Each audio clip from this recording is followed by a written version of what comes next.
Allahu Akbar. Allahu Akbar.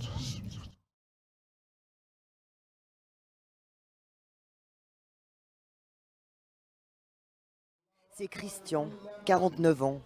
Comme tous les vendredis, il vient ici prier, infidèle comme les autres. L'islam est quelque chose de collectif. On prie ensemble. Avoir cette pensée commune, c'est quelque chose de très fort. Je pense que vous avez pu voir qu'il y avait une vraie fraternité, il y avait une vraie joie, il y avait des gens qui ont des sourires, qui sont heureux. C'est un grand moment. Christian est devenu musulman il y a 7 ans. Il y a plusieurs fois que les appels à la prière me donnaient la chair de poule. Ces livres sur la vie du prophète me faisaient pleurer. Il faudrait peut-être que je me pose des questions. Il se plonge alors dans le Coran. Si ton Seigneur l'avait voulu, tous ceux qui sont sur la terre auraient cru. Pour lui, cette conversion sonne comme une renaissance. C'est mon choix, c'est ma vie, c'est mes convictions. Et puis je considère que les sensations, les émotions que j'ai ressenties, c'est aussi une forme d'appel. Que voilà, il y a un moment où il faut accepter les choses et se laisser porter. Et depuis que je suis musulman, c'est un vrai bonheur, ça a été un vrai réconfort dans des moments très difficiles dans ma vie. Car sa foi, ce cadre supérieur, la veut discrète. Ce changement de vie ne se voit pas au premier coup d'œil. Salut. Bien sûr, ses proches sont au courant. La plupart ont accepté ce choix.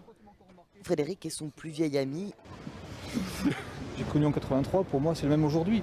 Avec, comment dirais-je, un enrichissement personnel par rapport à l'islam, mais là, ça, une fois encore, ça le regarde.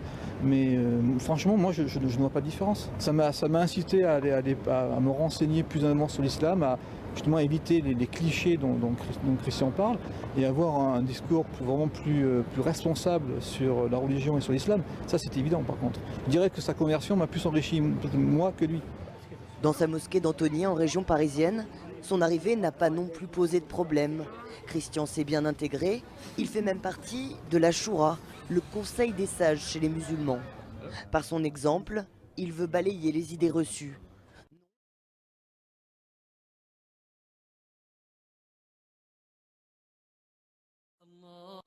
C'est des gens qui ne connaissent rien à la religion, ils sont musulmans en 3 mois, ils n'ont jamais vu un imam, ils n'ont jamais lu le Coran en entier, en 3 mois, ils n'ont même pas eu le temps de faire le ramadan. Ça n'a rien à voir avec l'islam, ils n'ont pas partagé avec les autres. On ne peut pas vivre l'islam si on ne partage pas les uns avec les autres. Prochaine étape de sa nouvelle vie, le voyage à la Mecque. Christian deviendra alors un hadj, un pèlerin chez les musulmans.